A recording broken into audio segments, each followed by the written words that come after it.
Alors, bonjour à tout le monde. Merci d'être là pour ce cours de tibétain. Sans attendre, on commence avec une prise de refuge. Sangye chö tang tsoge cho namla changcho parato dane kyapsuchi dage jin tsoge pe sunam kin rola penchir sangye do paraisho. Voilà les amis, c'est parfait. Juste un Ton coup son d'œil. est très bas. Ouais, je vois pourquoi. Parce que... Ah, Ok, ça va mieux. ouais, ça va mieux parce que c'était pas le bon réglage. Voilà. Ça va mieux là? Vous m'entendez mieux? Bon, C'est presque trop. Ah, c'est presque trop. Alors là, vous Attends, par baissez de rapport votre aux côté autres. alors. Faut que Non. ça équilibre par rapport aux autres aussi. Voilà. Bah, comme ça va, non? Oui, c'est C'est bon. bon? Voilà. Ok, on va y aller comme ça. Très bien. Bah, pour le coup, vu qu'il y a plein de bafouilles là au début, je recommence. Ah non, je recommence pas, je ferai un montage. Bon, c'est comme ça. Ok. Alors, on se retrouve. Donc, on est toujours leçon 27. Quand je dis leçon 27, ça veut dire bien sûr le support, donc 27. Peut-être que je les intitule d'ailleurs support, ce serait peut-être plus simple. Et on poursuit avec le commentaire. Donc, ça fait vous en avez une d'avance, de leçon encore. Vous avez la 28, si je ne me trompe pas, où on observe 2 strophes qui sont la 28 et la 29. Voilà, c'est ça. Donc on a jusqu'à la 29e strophe. Ok, donc là, on finit le commentaire, parce que ce serait bien de le terminer quand même, on est vraiment jusqu'au bout, quoi, voilà. Alors, comme d'habitude, qui veut lire est toujours cette lecture sur laquelle j'insiste, une lecture consciente, c'est-à-dire on essaye en tout cas, et c'est pour ça que c'est bien des fois de lire plusieurs fois, on essaye de regrouper les syllabes ensemble pour faire des groupes de mots. Et ça, c'est notre entraînement. Ok, donc qui veut bien commencer? Je veux bien essayer. Bravo Annie, allez. Il faut dire que j'ai essayé de travailler, mais j'ai beaucoup de mal à comprendre la continuité du texte. Je comprends par petits bouts. Bien sûr, bah, on va essayer. Mais vu que tu es intrépide, tu ouvres la voie. Allons-y.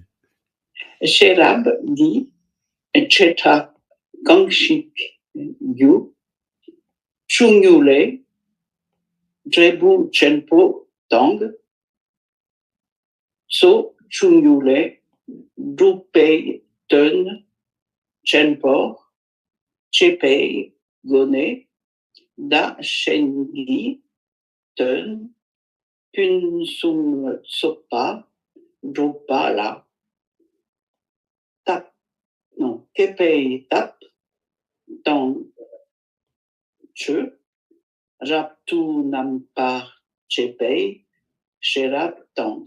Ok, très bien, on va pas plus loin. Alors, bah, c'est intéressant, Annie. Bon, tu as tout à fait le niveau de lecture, même tu lis bien, tu fais bien attention aux fameuses aspirées. La seule chose qui te manque, c'est de t'appuyer sur les particules pour faire les groupes de mots. Je te donne un exemple qui m'a frappé, où tu y étais presque. Par exemple, ici, da shen ki ten. Tu l'as dit comme ça. Alors, ok, mais en fait, le groupe de mots, et c'est à ça qu'idéalement on s'entraîne par la répétition et la lecture, et j'insiste 1000 fois à haute voix, c'est Oui. Daishengiten.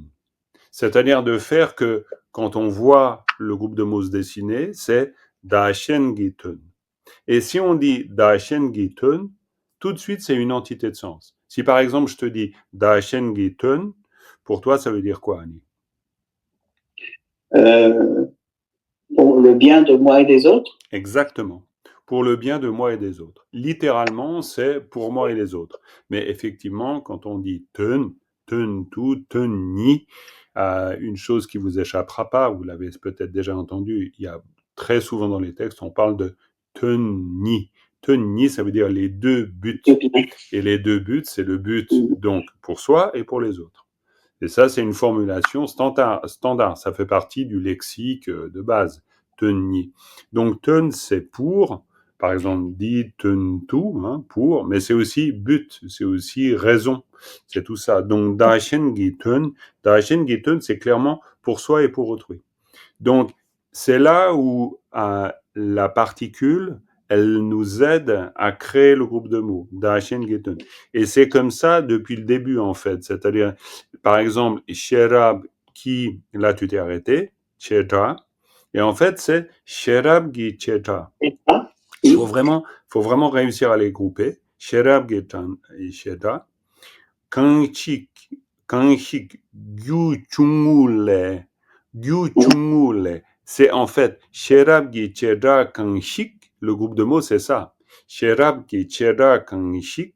Et Sherab Gi Cheta Kanchik, Cheta, c'est autant, on pourrait dire, quelle que soit la particularité de la sagesse dont on parle ici, la vérité particulière de sagesse discriminante, Cheta, c'est dans le sens de particularité. On peut l'utiliser comme ça par rapport à une notion de généralité. Un chi-tun, un cheta-gitun. Ça, c'est vraiment, voilà, c'est des espèces d'opposés qu'on retrouve souvent. Sherab-gi cheta-kanshik. Et après, on a une construction classique. C'est-à-dire, gyu chungule debu chenpo. Alors ça, c'est un groupe de mots. C'est un groupe de mots avec cette fameuse construction lait qui est le comparatif. Oui, mais ça, je pense que je l'ai fait parce que je l'ai compris, ça. Oui, et ça s'est senti de manière plus évidente. Alors là, ben, comme toujours, pour nous, ben, comment dire, bref, la manière d'estimer, si on a plus ou moins compris, c'est de sentir si on arrive à lire plus ou moins bien le groupe de mots. Ok. Donc après, ben, so chungule dupe. Hein? Chungule dupe tun chemporo chepe gone. Alors là, c'est plus compliqué parce qu'effectivement, c'est assez long ici. C'est so chungule, hein, chungule dupe tun chemporo chepe gone. Alors là, on peut s'arrêter, c'est-à-dire on peut saucissonner si on a besoin. C'est-à-dire, par exemple, tun chemporo chepe gone ou tout simplement chepe gone. Et chepe gone, alors gone, ça c'est un mot utile à connaître, ça veut dire par le biais de. Hein, littéralement, on pourrait le comprendre la porte, mais c'est par le biais de. Quand on dit chepe gone, c'est par le biais de. Alors de quoi? Chepa, du fait de faire. Et dans le sens de dupetun chenporo chepe gone, par le biais de l'accomplissement d'un grand sens. Mais effectivement, on va dire que nous tous ici, avec plus ou moins de facilité, on est confrontés à la même difficulté. C'est-à-dire faire que Drupetun Chenpo, Drupetun Chenpo, c'est l'accomplissement d'un grand sens. Donc, Tso Chungule Drupetun Chenpo, ça veut dire qu'en fait, Chungule, alors, l'accomplissement d'un grand sens par rapport à une petite accumulation. Non? Mais, bon, de la même manière ici, Gyu Chungule Debu Chenpo, ça veut dire un grand but par rapport à une cause petite. Alors, ça, c'est sûr que ce type de construction, alors tu dis que tu l'as compris et tant mieux, mais c'est sûr que pour le comprendre, il faut s'y entraîner parce que c'est Konle Nga Chegire ou Nga Chewaye, ou j'en sais rien, n'importe. Ou, par exemple, on pourrait dire que Geneva Le Paris Cheware. Donc, par rapport à Genève, Paris est plus grand. Et, oui. ça veut dire qu'il faut s'habituer à cette manière-là de dire. Voilà, tout simplement. Histoire d'être plus ou moins à l'aise dans cette forme comparative. Mais cette forme comparative, elle se dit dans la langue parlée de tous les jours. Hein, du genre, la pomme est plus grande que la poire. Et vous sauriez le dire sur cette base? Pomme et poire, pomme, couchou, je vous aide. Hein, pomme, couchouni. L'inné. Attends, on va, histoire de pas s'embrouiller dans les micros. Vas-y Stéphane, puis après vas-y Paljun, je te donnerai un autre exemple. Couchouni, lilé. Alors couchoulet. Alors c'est quoi? Alors il faut reprendre la phrase de départ. C'est quoi? Attends. Ouais, justement. Ma référence c'est la pomme. C'était quoi le plus grand? Alors, justement, on va le redécider. La pomme est plus grande que la poire. Vas-y. Kushuni, lile. Ok. Non, dans ce cas-là, si c'est la pomme est plus... Lile. Voilà, si c'est la... Lile. Il faut Voilà, faut inverser. inverser. Faut inverser. Oui. Lile, J'ai kushu, été cheware. piégée. J'ai été piégée pendant Ah des oui, la années Suisse, il jusqu'à dit, ce que je ouais, non, comprenne. il faudrait que je dise lile et chum. Ouais. Mais, non, tout simplement. Lile, kushu, cheware. Tout cheware. Ouais. Cheware. Cheware. Hein, tout simplement. Lile, kushu, cheware. Si on veut dire la pomme est plus grande que la poire, c'est pour ça que... bon, C'est un piège pour nous. Voilà, c'est un peu un piège, parce qu'il faut prendre l'habitude de cette formulation. Oui, mais voilà, il faut juste inverser ça, c'est tout à fait faisable. Par contre, c'est clair que si vous tombez sur une forme comme ça, qui représente pour l'instant encore un peu un os, parce que voilà, on n'a pas trop l'habitude de ça, dans ce cas, vous l'isolez et vous essayez de refaire des constructions avec ça, sur une base très simple, comme je suis en train de vous le montrer ici. Alors maintenant, Paldon, vu que tu en as plus l'habitude de cette construction, la chaise est plus petite que la table. Je sais.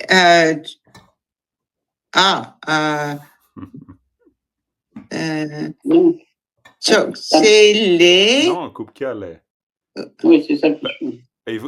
La chaise est plus petite que la table. Donc, pour vous aider, il faut chaque fois se dire par rapport à, c'est-à-dire par rapport à, gna gna gna est plus grand. Donc c'est toujours le lait, c'est par rapport. Hein, c'est par rapport. Mais si on dit chuma, alors c'est. Tu dis coupe-kia lait, par rapport à la chaise. La table est plus grande que la chaise.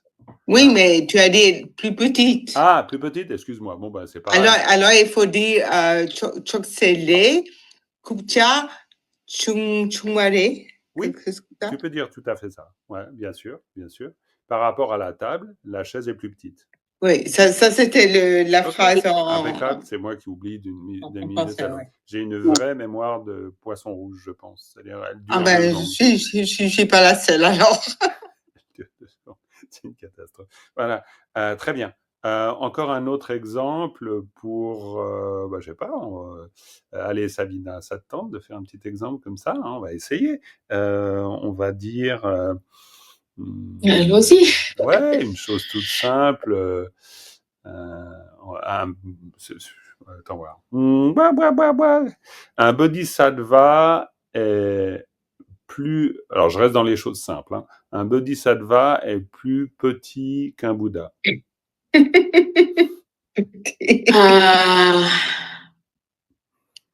bodhisattva est plus petit. Sangele. Ouais, par rapport, tout à fait. Un bodhisattva est plus petit qu'un Bouddha. Donc, c'est toujours par rapport à, il est plus petit. Oui, Sangele, Janchup Sempa,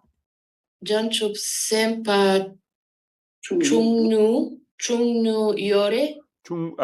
Alors ça, c'est pas grave. Ça, c'est la terminaison verbale. On n'a pas beaucoup travaillé là-dessus, donc il n'y a pas de problème. Tu peux très bien dire Chungwa Re, tout simplement. Plus petit. Mais c'est égal. L'idée, c'est de juste jouer sur la comparaison. Allez, encore une, juste histoire de profiter un peu de l'occasion. Richard, ça te tente ? Ouais, moyennement, hein. Ça te tente moyennement. Mais moi, je vais bien essayer, mais... D'accord. Ah ben alors, donc, l'arbre est plus grand que la fleur. Je ne sais pas dire ni arbre ni fleur. Il n'y a pas de problème. Fleur, tu devrais connaître parce que fleur, je suis sûr, si je te dis, tu vas dire « Ah oui, bien sûr, je connais. » Parce qu'on les offre, hein, les fleurs. Métaux. Ça te dit quelque chose ? Bien sûr. Ah, ben voilà, métaux, bien sûr. J'attendais le métaux, bien sûr. Donc, Xingdong, l'arbre. Xingdong, parce que quand on tape sur le tronc de l'arbre, ça fait dong, Xingdong, comme un... Non, ça, c'est n'importe quoi. Ça, c'est juste une blague. Hein. Donc, c'est... Voilà. Donc, l'arbre est plus grand que la fleur. Donc, métolé. Bravo. Xingdong est plus grand. Plus gros. Alors, essaye de te débrouiller avec un élément que tu connais déjà.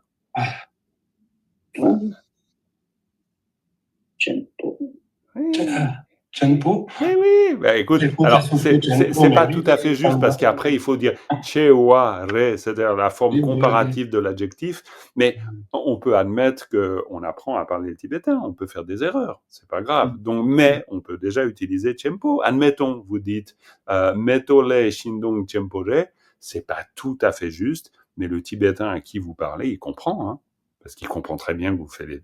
Voilà, il attend chewa normalement. Mais il me semble que ça se dit quelquefois. Ouais, ça peut.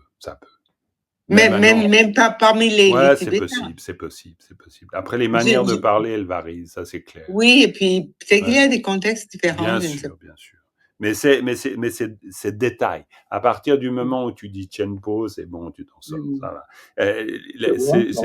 C'est juste l'idée de lait. Mais je trouve intéressant. Pourquoi? Parce que lait, on le voit très souvent. On voit lait et puis l'autre particule qui va avec lait, juste comme ça. Né. Laquelle? Né. Né. Bravo. Né. Ok. Né. C'est évident pour tout le monde ou pas? Ou ça l'était pas? Ouais, ça l'est. Dominique aussi? Non, c'était pas évident. Mais est-ce que le nez est Oui. aussi utilisé pour la La dans les comparaison. comparatifs? Pas tellement, hein? Non, pas tellement. C'est vraiment le lait, hein? Ouais, c'est plutôt le lait. Ouais. Le nez, c'est plutôt utilisé pourquoi, Dominique? Provenance. La provenance. Non, c'est pas grave, c'est absolument la provenance. Voilà. Mm. Un exemple, Dominique, non, parce que sinon elle va rester toute tranquille pendant une heure. Un exemple avec nez. Non, j'y arrive pas. Ça va trop vite pour moi là. Ah oui? Ok, d'accord. Alors regarde, on va super lentement. Nez, c'est la provenance. Si tu dis depuis Lyon, tu dis comment?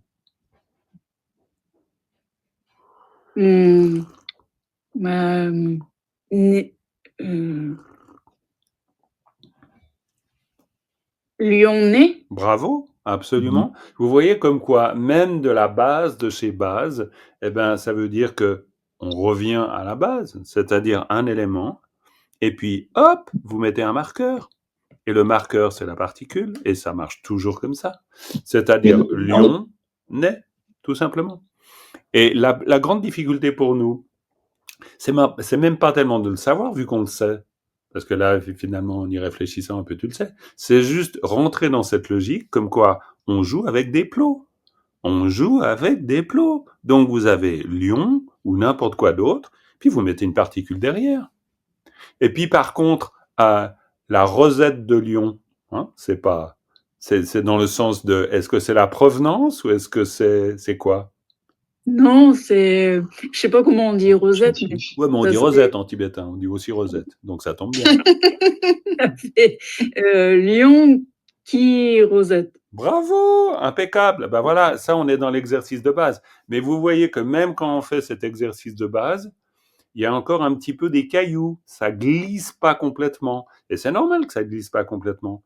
Parce qu'en fait, je suis juste en train de vous rappeler que de temps en temps, vous prenez ça sur vous, vous retravaillez des petits éléments de base que vous retrouvez dans un commentaire apparemment complexe. Mais le apparemment complexe. Parce que, en fait, oui, non, mais je suis d'accord, Annie. C'est pas, je vais pas le rendre simple pour simple. On est d'accord quand même.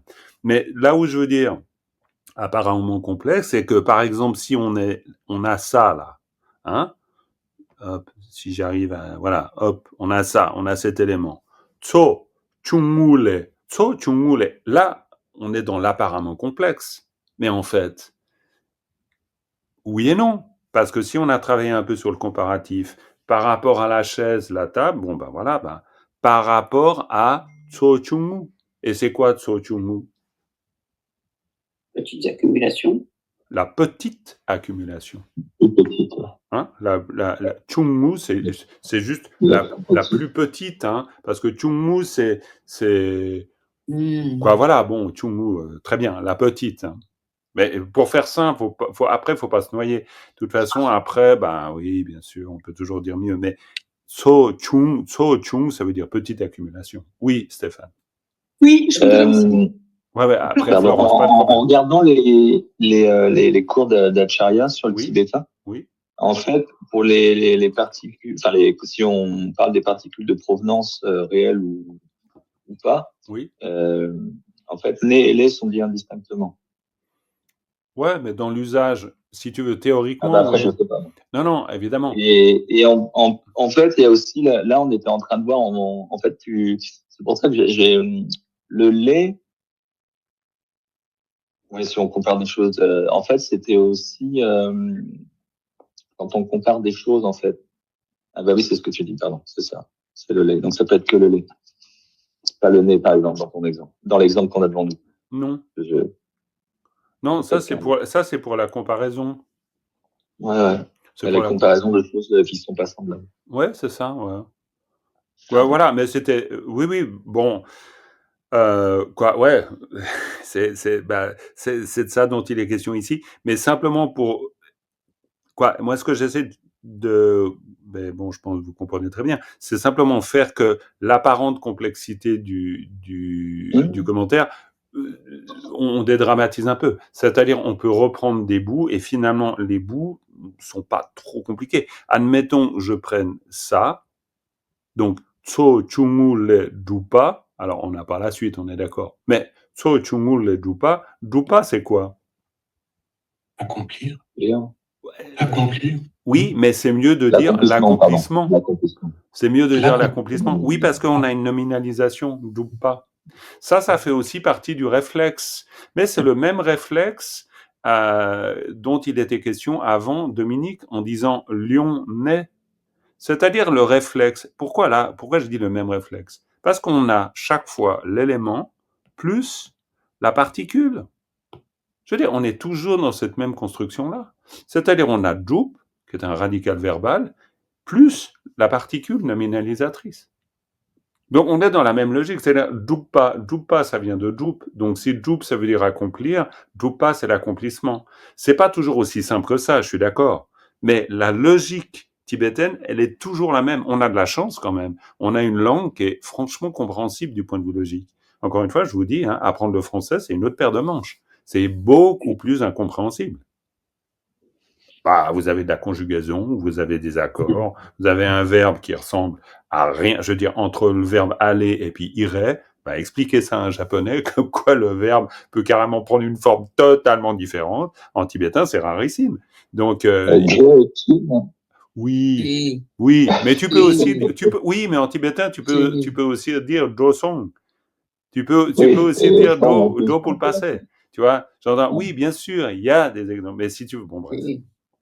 Mais so chungul dupa, donc ça, c'est notre élément pour nous. Et si on a les, ça veut dire l'accomplissement par rapport à la petite accumulation, petit regroupement, petite accumulation.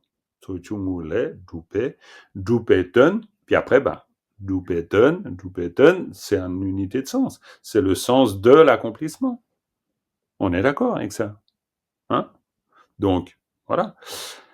Alors, oui, alors Florence, j'ai fait agir ta patience là, parce que ça fait un moment que tu voulais prendre la parole. Excuse-moi, Florence. Non, pas du tout. Mais quand on parle longuement comme ça d'une expression, après on la retrouve plus facilement dans les récitations de prière. Absolument.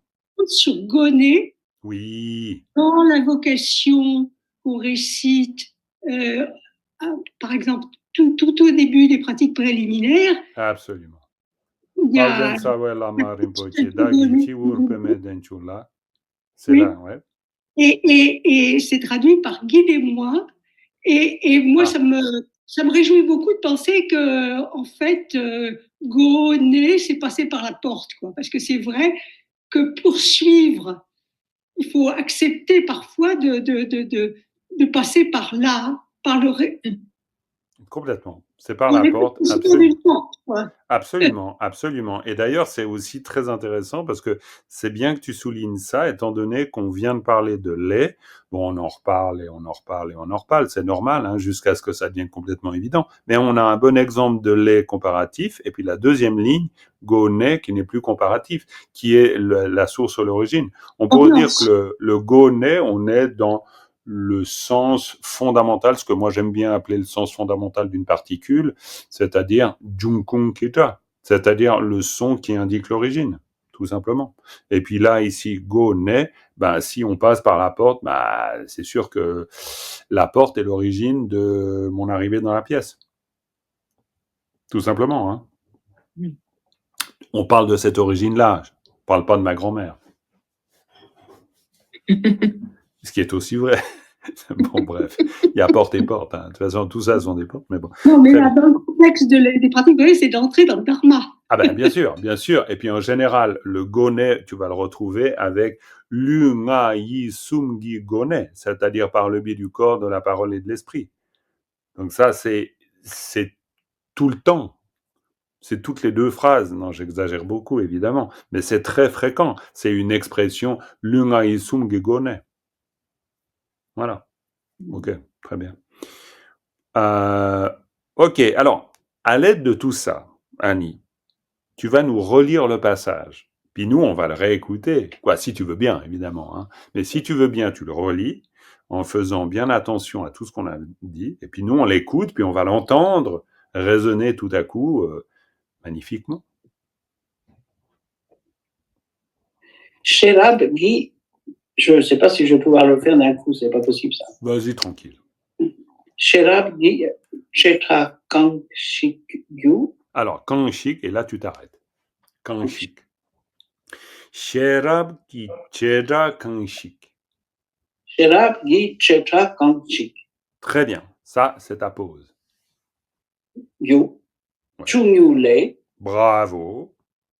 Chu Drebu Chenpo Tang. Impeccable. Gyu Chungmule Debu Chenpotan. Très bien. Hein. Impeccable. So Chunyu Le. So Chunyu Le. Drupe Ten Chenpo. Chepe Gone. Très bien. Et tu fais une petite pause. Parce que là, c'est effectivement un peu long. C'est-à-dire Drupe Ten Chenpore Chepe Gone. Et là, ça prend un peu de temps pour le mettre tout en place dans le ouais. Pour le scander, tu vois. Ok. Alors, excuse-moi. Non, mais c'est bien. C'est bien. Ok. Alors, on reprend depuis le saut, comme ça, on entend bien. Ça a plus de sens. Ouais. Alors, so Chunyu Le. Drupe Ten Chenpo Chepe Gone. Impeccable. Très, très bien. Dachen Ten. Impeccable. Kunsum Tsopa, Drupa La. Parfait. Kepe Tap Tang Che. Ah, alors là, tu devrais t'arrêter. Kepe Tap Tang. Puis là, tu peux respirer. Hein, parce que tu viens de dire pomme et poire. Tranquille. Hein. Che Rap Tout. Nampa Chepe Sherap Tang. Très bien. Ah ben là, ça a déjà beaucoup d'éléments. Hein. C'est très, très bien. Et puis, on a le Daishin Gitun Punsum Tsokpa. Là, ça, c'est intéressant. On peut essayer de... Là, autant avant, je vous ai dit Daishin Gitun, donc pour le bien de soi et des autres. Très bien, Daishin Gitun. Puis après, on a Daishin Gitun Punsum Tsokpa. Et là, est-ce que ça fait clic dans la tête d'un coup ou pas? Ah oui. Et ça fait quoi en français? À partir d'où on est là? Dachen? Ouais. Non. Ouais, le groupe de mots là. Dachen Gitun Punsum Tsokpa. Punsum Tsokpa, c'est excellent. Voilà, et donc quand on parce que c'est tout, c'est ça. Mais moi, je bloque sur Ten depuis tout à l'heure. Tu bloques sur Ten. Alors écoute, sur Ten, alors n'en fais pas un truc qui va gagner sur toi quand même. Non, mais Annie va pas se laisser défaire par Ten, c'est pas possible. Dachen Gitun, ça veut dire pour le bien de toi et des autres. Ten, le sens.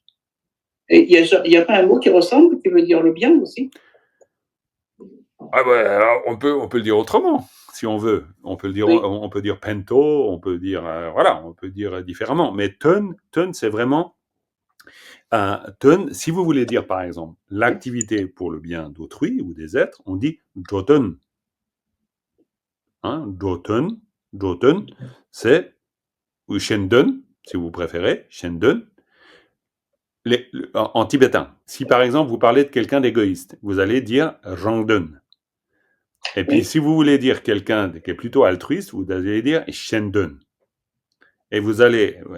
Bon, c'est très simple, hein. Regardez. Vous avez comme ça, Rang. Donc, Rang. Rangten, c'est pour moi. Mais en tibétain, c'est du genre... Non, mais t'as vu, là l'autre, là, il pense vraiment qu'à lui, hein. Donc, c'est Rangden. Ah, compte, Rangden, c'est vraiment quelqu'un... Il est Rangden. C'est vraiment une expression. On est Rangden. Et si on est qualifié de Rangdun, on n'est pas quelqu'un de super bien. Hein. Ça, c'est sûr. Hein. C'est pas dans la culture tibétaine. Là, on n'est pas en train de tresser des lauriers. Hein. Donc, Kong Rangdun, c'est vraiment quelqu'un qui est Rangdun. Par contre, une autre personne, on nous dira Shendun. Et donc là, on est dans l'utilisation simple du Dun.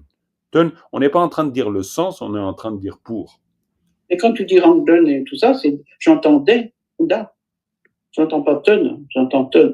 Quand tu dis Rangdun, oui, t'as raison, Rangdun. T'as raison, Rangdun. C'est juste, j'aurais dû prononcer Rangdun.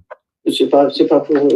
Non, mais tu as raison. C'est simplement peut-être. Alors là, je suis pris au piège. Je sais pas si c'est l'usage ou si c'est une mauvaise habitude de ma part. J'ai de la peine à être très affirmatif. J'ai l'impression que c'est de l'usage, mais pardon, Stéphane. Oui, il me semble. Comme un seul mot, le tas du panda des fois. De quoi? Comme tento. Quand tu considères que c'est un seul mot, la deuxième syllabe, des fois, est moins présente. Comme tu dis pas tento.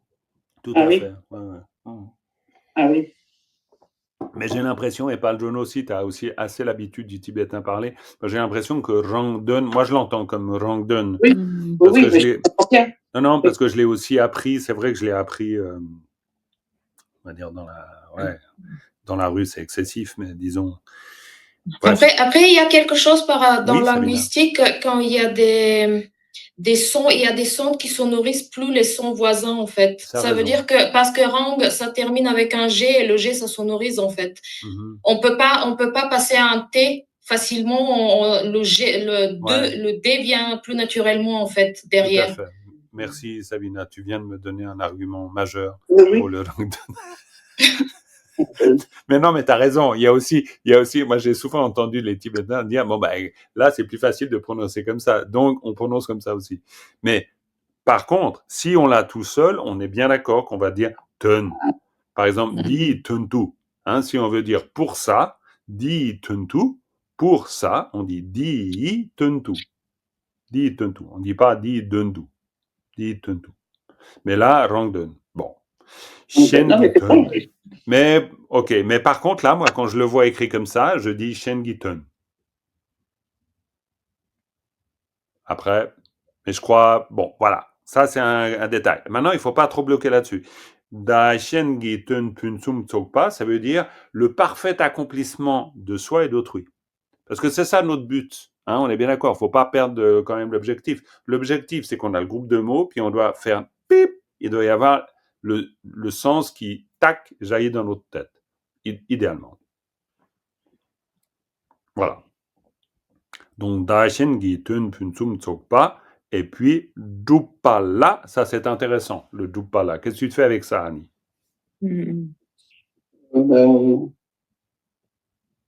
L'ayant accompli, l'accomplissant? Non, Dupala, c'est pour l'accomplir.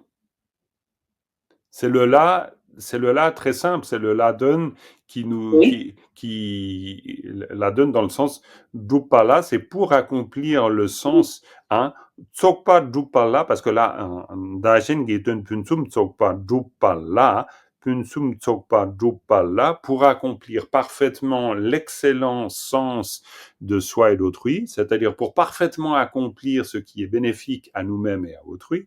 On peut le transmettre comme ça après. Une fois qu'on l'a compris, ça peut jaillir comme ça. Eh bien, Kepetap, et Kepetap, ça veut dire les moyens habiles. Parfait. Et puis, Churaptu Nampare Chepe Sherap, et ça veut dire Attends, je suis perdu sur la feuille. Kepetap. Alors, tout examiner parfaitement le Dharma.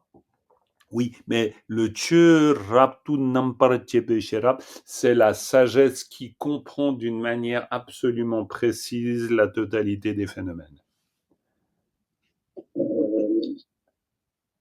D'accord. Et si on s'arrête à Chepa? Oui, mais Chepe, Nampare Chepa, c'est le parfait examen, la parfaite analyse. Cette analyse? Oui. C'est ça. Des phénomènes, alors là. Oui, des phénomènes, parce qu'on dit Churaptu Namparchepe Sherap. Ça, c'est tout un groupe de mots. D'accord. Churaptu Namparchepe Sherap. Mais je suis d'accord que, en fait, vous êtes en train de gravir une marche. Et gravir cette marche, ça veut dire finir par mettre les choses ensemble. Et je me rends compte que, évidemment, c'est une grosse étape. Par contre, une fois que vous l'aurez traversé cette étape-là, ben, alors bon, peut-être les premières étapes de l'étape, mais après, ça change carrément, parce qu'après, ben voilà, alors au début, tu es obligé de décortiquer, Sherab, on est d'accord, et puis après, Namparechepa, ben, ça veut dire analyser, on est d'accord, et puis ben au bout d'un moment, ça vient, parce que phénomène, et puis c'est pas Raptu, c'est Raptu Namparechepa. Ça veut dire Raptu Namparechepa, ça veut dire totalement et parfaitement analysé, en fait. Hein? Raptu Namparechepa, et puis Sherab. Donc, Raptu Namparechepa, Sherab, Tam. Nampar, c'est tous les aspects? Tous les aspects. Mais évidemment que là, on en fait un syntagme verbal, c'est-à-dire Namparechepa. Et Namparechepa, ça veut dire l'analyser sous toutes les coutures. En français, l'équivalent pour aspect, en l'occurrence, c'est sous toutes les coutures. Non, c'est pas faux, mais évidemment, vous n'êtes pas obligé de traduire comme ça. Mais c'est pas faux. Sous toutes les coutures, ça veut dire que vous avez été regardé sous tous les angles. Ben, c'est le côté de Namparchepa. Alors, moi, tout ça, ça me fait des petits wagons, mais j'arrive toujours pas à faire un train. Ok, bah écoute, c'est déjà pas mal. Tu as les wagons, puis petit à petit, tu as le train, quoi. Oui, voilà, depuis le début, je dois garder le fil depuis le début, quoi. Oui, ça. Oui, ah bah oui. Ben, c'est pour ça que mais là, il n'y a pas tellement de miracle. C'est-à-dire, c'est le fait de travailler comme on le fait, qui fait qu'après, tu reprends ton commentaire, et puis bah, tu le lis dans le texte, et puis petit à petit, ben, vu que tu t'es habitué à faire jaillir le sens des groupes de mots, ben, au bout d'un moment, alors des fois, tu as besoin d'une deuxième, troisième lecture, mais au bout d'un moment, le sens apparaît. Mais pour ça, il y a, en tout cas, là, j'ai pas trouvé d'autres méthodes, et c'est pour ça que j'insiste beaucoup sur la lecture à haute voix, parce que la lecture à haute voix, elle se révèle extraordinairement intéressante pour acquérir cette espèce cette façon d'agglomérer les syllabes et les mots ensemble. Voilà. Ok, je t'ai fait. Même en français, même en français, ce paragraphe-là, il est pas évident. Hein. Non, on est d'accord. On n'est pas en train quand même. Non, c'est pas du roman de gare. Ça, c'est vrai. Jusque-là, je suis d'accord avec vous. C'est clair que c'est pas la variété particulière de sagesse féminine qui, à partir de petites causes, produit de grands fruits et à partir de petites accumulations accomplit de grands objectifs. Les moyens habiles, experts dans l'accomplissement parfait des buts pour sauveter et la sagesse discriminante qui analyse parfaitement le dharma. Ouais, non, c'est sûr que je suis d'accord. C'est pas là, Chakpa Gyaltsen, hein. Mais bon, voilà, on fait avec, hein. C'est mieux, en tout cas. Oui. Voilà. Alors, Annie, t'as passé un bon petit moment sur le grill. Maintenant, et qui veut monter sur le grill? Non, il y a pas de grill, on est bien d'accord. Mais Sylvia, on t'a laissé tranquille pendant plusieurs mois là, quand même. Il me semble que voilà. Hein? Ouais, mais justement, il faut que je raccroche, justement. Justement. Alors écoute, juste pour le plaisir, une petite phrase, jusqu'ici, d'accord? Et puis après, voilà, après on verra. Semniam pardzok chinze chikpetang nie tintang. Alors stop. Alors là, c'est magnifique parce qu'il y a tout à refaire, mais c'est dans le bon sens. Il n'y a rien de mal, mais on va tout refaire. Parce que, regarde, alors on va s'y prendre de cette manière suivante. Si par exemple, tu travailles, voilà, tu te mets toi devant ta feuille, puis tu dis exactement comme tu viens de dire. Bon, pour l'instant, c'est un peu du chinois pour toi comme pour nous. On est d'accord. Donc, totalement. Complètement. Donc, une chose très simple à faire, c'est dans cet élément un peu confus, où tu te dis c'est où la tête, c'est où la queue, parce que tu vois pas du tout, quels sont les éléments évidents? Ça, c'est le premier réflexe. C'est quoi les éléments évidents? Sème l'esprit, ouais. Exactement. Ça, déjà, voilà. Et puis, il y en a peut-être d'autres. Les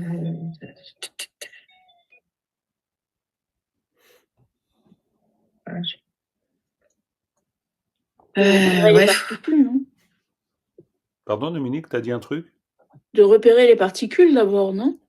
Moi, c'est, si tu veux, alors ça, on pourrait se dire, telle est la règle, c'est vrai, mais là, je l'ai pris d'une autre manière, en me disant, tiens, voilà, tu commences à travailler, tu as un élément de phrase, tu es un peu paumé parce que tu es en train de te dire, tiens, je savais pas que j'ai étudié l'hébreu depuis longtemps, donc tu as un peu la pression de débarquer sur la Lune. Un peu là, ouais. Exactement. Parce que j'ai pas travaillé depuis un moment. Il n'y a aucun problème. Et puis, tu essaies de te dire, voilà, quels sont les éléments évidents. Ok, il arrive Sem, très bien. Après, Dominique a raison aussi, il peut y avoir les particules, mais le Qing, voilà, le Qing qui va relier. Le Qing qui va relier, ça c'est déjà très bien, parce que ça veut dire qu'il y a quelque chose avant et quelque chose après. Voilà. Il y a peut-être le Chikpa, ça te dit quelque chose, le Chikpa? Alors, Chikpa, non? Chik, ni, sum. Chik, ni, sum, shi, nga, dru, dun, ge, gu, chu, ni, chu. Premièrement. Chik, c'est 1. Oui, le chiffre 1, Chik. Et voilà. Donc, avec le hagigui, le génitif derrière. Oui, et puis Tingedzin, ça dit quelque chose, Tingedzin? Tingedzin. Samadhi. Samadhi. Samadhi, oui. La méditation, la concentration méditative. Absolument, samadhi. Mais les vacances furent bonnes. Tu as donc tout oublié et c'est très bien parce que c'est pour ça qu'on part en vacances. Non, mais Sylvia, tout va bien. Il n'y a aucun problème. Tu vas reprendre le fil facile. C'est juste, dans ce cas-là, tu essaies de retrouver le lien avec les éléments. Tingenzin, samadhi, très bien.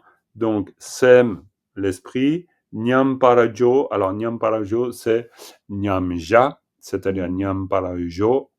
Nyam Parajo, ça veut dire placer l'esprit en état méditatif. Méditatif.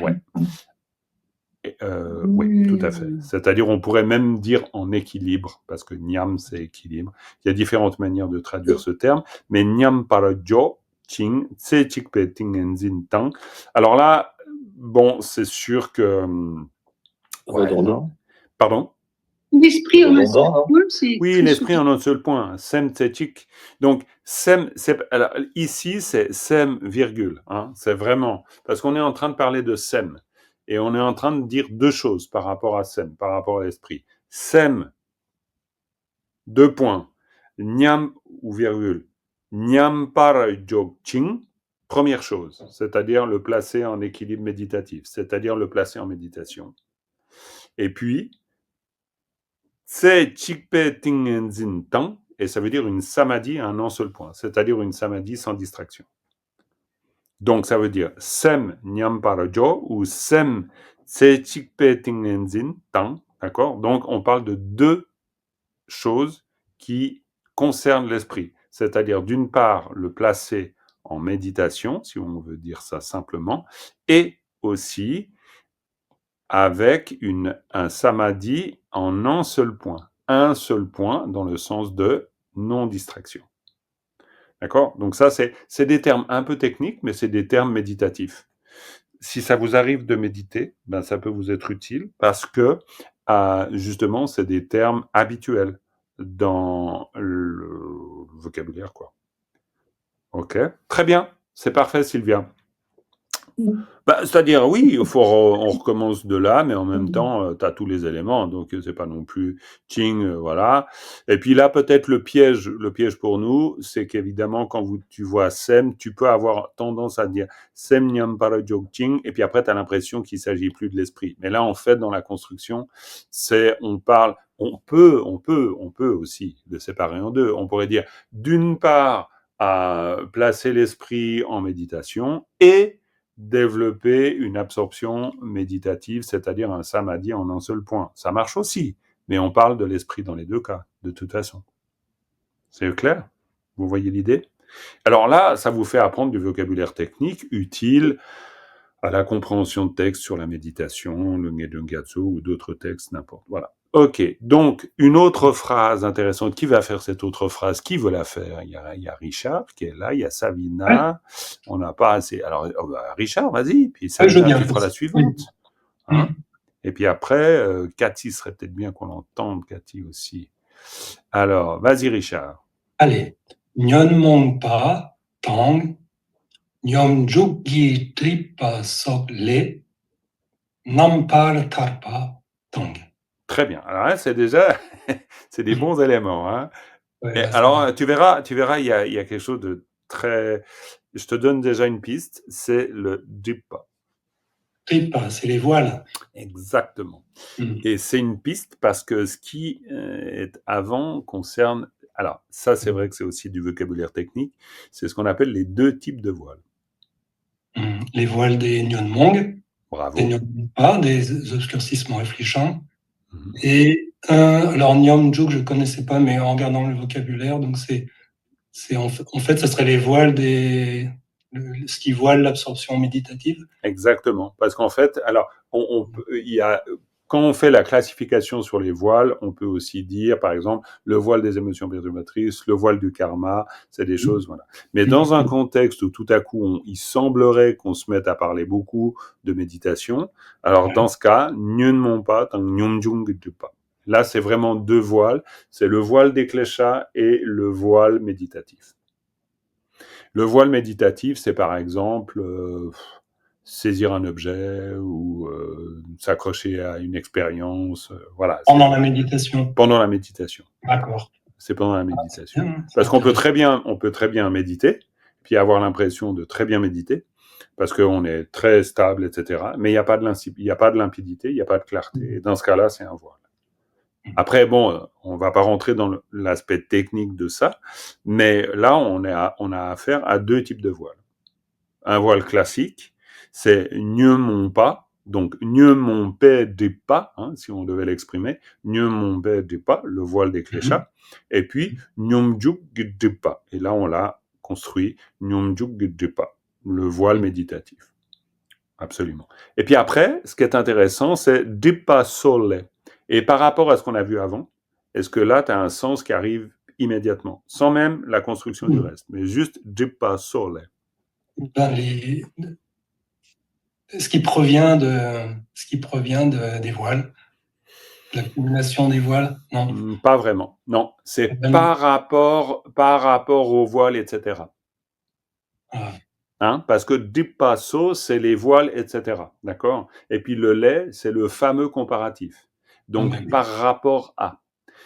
Donc là, on revient avec notre élément de départ. Dipasso lait par rapport à ces voiles, etc. Puis voilà, on a un etc. Donc, il peut y avoir plein de choses. Donc, par rapport à ça. Mais on est par rapport à ça. Et ça, c'est très important on pourrait dire de s'arrêter dessus puis de le conscientiser. Pourquoi? Parce que après on a nampar tarpa. Puis qu'est-ce que vient foutre? Excusez-moi de le dire comme ça, mais dans le sens, on peut se dire, mais qu'est-ce que vient faire une namtar dans cette histoire-là? Parce qu'une namtar, c'est quoi? Namtar. Libération, la parfaite libération. Ouais, mais tout à fait. Mais une namtar, c'est un récit hagiographique. Une namtar, c'est le récit des saints. D'accord? Mais qui se sont libérés. Exactement, parce que quand en tibétain on parle d'une hagiographie, ça c'est le terme technique en français, une hagiographie, pour dire le récit des saints, eh bien en fait en tibétain on dit nampar tarpa, c'est-à-dire une parfaite libération. Ça veut dire que c'est le récit de la totale libération, ou le récit de la parfaite libération. Donc c'est pour ça qu'on peut se dire, mais qu'est-ce que vient faire cette histoire de namtar? En cours en tibétain on dit namtar. Quand on dit Namtar, Milarepa Namtar, c'est la vie de Milarepa. C'est un terme courant. Ça peut faire partie de votre enrichissement de vocabulaire. Donc, Namtar, ok. Donc, qu'est-ce que vient faire ça? On a le lait. Et le lait, ça, c'est très important. Parce que déjà, sans même comprendre peut-être tout le contexte, on est bien en train de dire par rapport à ces voiles. Donc, on voit bien que la Namtar, on sait que la Namtar, c'est un récit idéal aussi de la vie d'un accompli, d'une accomplie, etc. Donc, par rapport à ces namtar, là, on a les voiles. Donc, par rapport à tous ces voiles possibles et imaginables qu'on rencontre, Donc, par rapport à ça, les namtar et tenam le jungwe yunten taye pa kungi misepe nzotu jur chikpao. Ça veut dire, par rapport à ça, donc les namtar et toutes les qualités qui surgissent infiniment et qui sont complètement, comment on dit ça, mais c'est pas, c'est-à-dire inépuisable.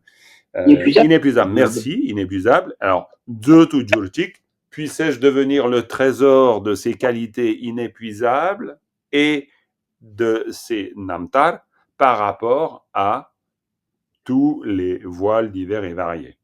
Alors, quand je dis ça, c'est encore très très moche, mais c'est simplement qu'on aspire à devenir ce trésor de qualité et on aspire à vivre cette vie idéale, on va dire, ou pleinement accomplie, et qui, on pourrait dire, et c'est le sous-entendu, est libre de tous ses voiles, en fait, évidemment.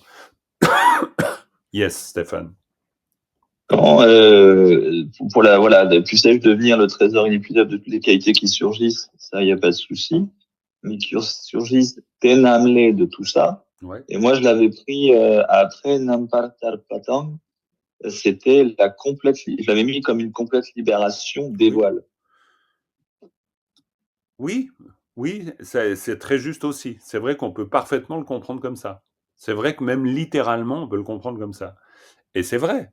Mais maintenant, après, un peu par... C'est vrai qu'on utilise ce mot-là, il a deux sens. En fait, il a deux sens, il a deux sens. Il a complètement deux sens. Moi, je suis resté sur l'idée de la namtar, mais on peut parfaitement le comprendre au sens littéral.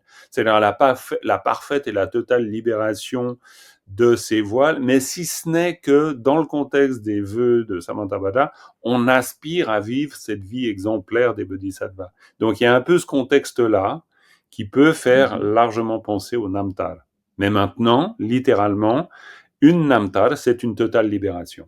Et les deux peuvent se confondre complètement. Parce qu'en fait, c'est aussi une manière de dire qu'un accompli ou une accomplie, c'est quelqu'un qui s'est justement libéré des voiles. Oui. L'un applique l'autre. L'un applique l'autre, complètement. Alors après...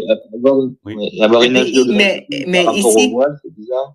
Oui, non, mais c'est parce que... dit, dans le contexte, ce serait plutôt la libération dans le sens... dans le sens, complètement, dans le sens, on pourrait dire littéral, c'est-à-dire une totale libération par rapport au voile. Mais on pourrait aussi dire devenir le trésor de qualité inépuisable, qui résulte de cette vie qui se libère des deux voiles. Ça marcherait aussi. Après, on va dire que ça, c'est presque le choix de la traductrice ou du traducteur de vouloir dire les choses d'une manière ou d'une autre. On peut les dire de manière littérale ou pas. Une chose, par contre, parce que là, il y a une forme de liberté, une chose qu'on peut pas faire, c'est aller au-delà du texte. Ça, c'est pas possible. C'est-à-dire, soit on le comprend au sens littéral de Nampartar pas, soit au sens de Namtar, une vie édifiante. On peut le comprendre dans les deux. Mais par contre, il faut savoir ce que veut dire Nampartar pas. Ça, c'est clair. Et c'est clair qu'au sens littéral, c'est une totale libération par rapport au voile. Ça, c'est sûr. Sûr. Oui, Annie? Oui, dans ces deux dernières phrases, il y a deux fois les. Oui. Est-ce qu'on peut établir un parallèle entre ces deux les Tenam par rapport à tout ça? Oui, complètement. Parce que, complètement. Alors, Tenam le Jungwe, alors là, c'est effectivement le nez et le lait. Eh bien, ici, il est utilisé clairement en termes de provenance et origine, et non pas en termes comparatifs. Et ça, c'est à cause du Jungwa. Parce que le Jungwa, là, il n'y a pas de doute, aucun.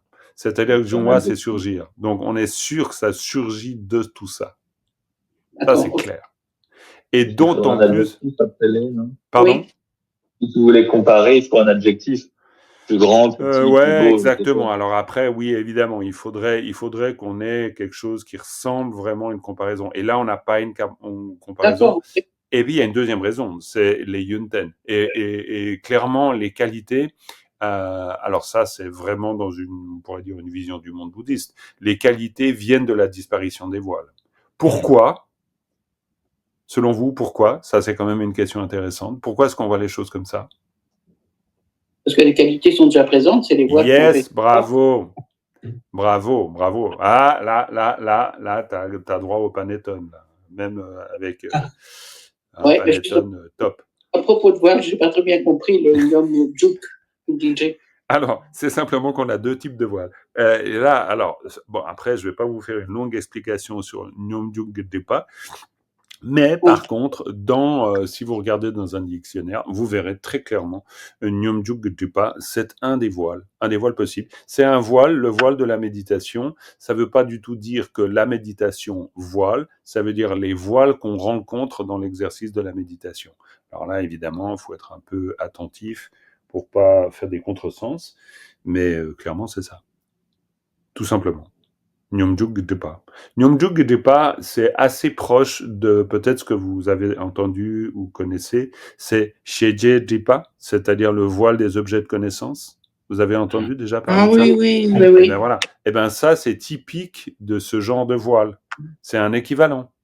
Pourquoi? Parce que ça veut dire c'est un voile subtil, c'est un voile conceptuel qui fait que vous pouvez vraiment vous méprendre sur l'objet des choses. Par exemple, vous pouvez vous pouvez vous accrocher à une félicité, admettons. C'est tellement extraordinaire, vous vous accrochez à ça. Ça, c'est un voile. C'est un voile méditatif. C'est les voiles méditatifs. Les voiles méditatifs, c'est plus fort que simplement la torpeur. On qualifie pas, en tout cas dans la tradition du Mahamudra, oui, évidemment, c'est un voile. Mais ils sont tellement identifiés, torpeur, agitation, somnolence. Ça, c'est les trois dont on parle tout le temps. Et évidemment, ce sont des voiles, mais on n'en parle pas comme de voiles. On en parle comme des obstacles à la pratique méditative. C'est-à-dire, c'est pas du voile. Ça, c'est carrément un bloc de granit qui t'empêche de rentrer chez toi. Donc, c'est autre chose. Un voile, c'est beaucoup plus subtil parce qu'un voile, comme son nom l'indique, ça voile. Donc, ça ne veut pas dire que tu ne vois pas, mais tu vois mal. Donc, c'est une confusion. Donc, le voile est toujours subtil par rapport à l'obstacle qui est toujours grossier. Donc, ça, c'est clair. Donc, quand on parle de Nyomjuk Depa, ça veut dire vraiment un voile. C'est-à-dire, tu peux avoir l'impression de bien méditer et tu te fous complètement dedans. Donc, ça, c'est Nyomjuk Depa. Voilà. OK. Alors, Evelyne, je t'ai pas fait intervenir, désolé. Bon, j'ai vu que tu restais avec le micro tranquille. Bon, ça va? T'as suivi? Par contre, tu peux ouvrir ton micro juste pour me dire si t'as suivi un peu.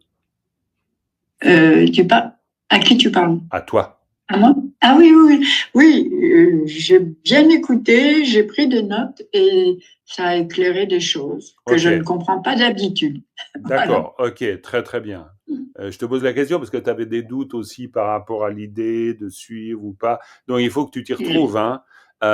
Oui, je sais. Là, tu es resté un peu en retrait. Hésite pas, hein, je veux dire, même si on n'est pas à 200, c'est vrai qu'il suffit qu'on soit juste le groupe qu'on soit pour que c'est difficile que tout le monde passe. Mais n'hésitez pas aussi à des fois à prendre la parole. Hein, faut faire votre place aussi. Et donc, prends-la, quoi, la prochaine fois. Quoi, voilà. Et je le ferai plus volontiers sur les strophes où j'approfondis un peu plus que ce que je faisais. C'est ce que je te disais. D'accord. Et je travaille les commentaires, mais en écoutant plus. D'accord, ok, très bien. Parfait. Pour l'instant, c'est comme ça. C'est très bien, c'est très bien. Je vous propose pour terminer la leçon, parce qu'on arrive au bout déjà, je vous refais la lecture de ce passage, comme ça vous l'entendrez, et puis vous pouvez la réécouter sur la fin du replay. Alors, Sherab gi cheta kangshik, gyu chungule debu chenpo tang, so chungule dube tun chenpor chepe gone, dashengi tun punsub sokpa drupa la kepe tap tang che raptu nampara chepe sherap tang sem nyampara jokching se chikpe tingenzin tang nyun mongpa tang nyomjuk dripa sole nampara tarpa tang tenamle jungwe yunten tayepa kungi misepe zotu jurchik pao. OK? Non, c'est nourri, hein? Mais en le lisant, au bout d'un moment, le sens va arriver. Vous allez voir, ça va venir. Je suis sûr. Quand disons, il faut bosser, on est bien d'accord. Mais bon, petit à petit, ça vient. OK, les amis, on arrête là avec une dédicace. Sonam di tamche zilpani tomne nyepe danam pamjene kegana che bala trupa yi sipe tsolendo Merci beaucoup d'avoir été là pour ce cours, c'est parfait. Et belle journée. Bye bye tout le monde.